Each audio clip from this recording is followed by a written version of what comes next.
Praise the Lord. This is Pastor Rob again with ByTheBookMinistries.org and RobDailyAuthor.com here in Shoebox Studios in Reno, Nevada.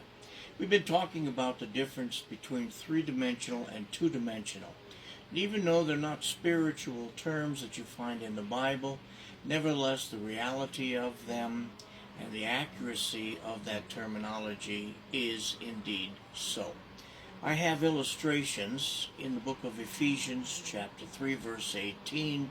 The Bible talks about having a breadth, the Bible talks about having a length, and the Bible talks about having a depth and a height.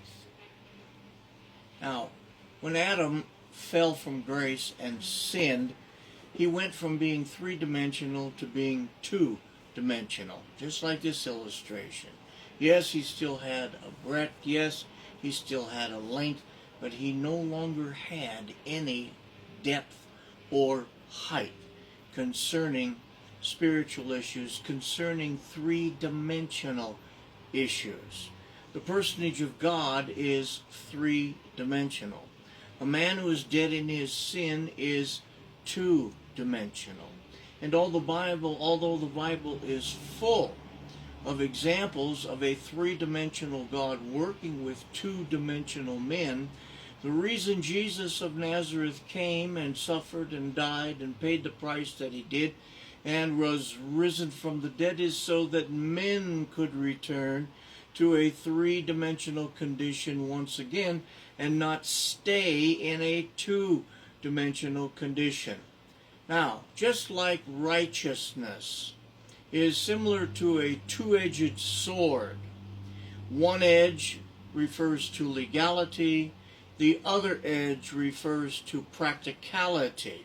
And if the man does not make changes in order to effect the practicality, scripturally speaking, he remains ungodly. So an individual who becomes born again, it's like a two-edged sword. Legally, he becomes three-dimensional once again.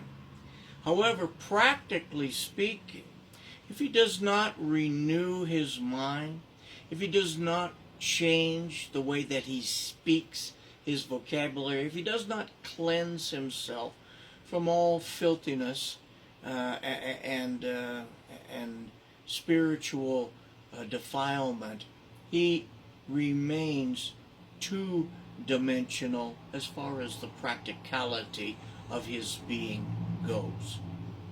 And that's the problem we have today in modern Christianity. Legally, they're three-dimensional.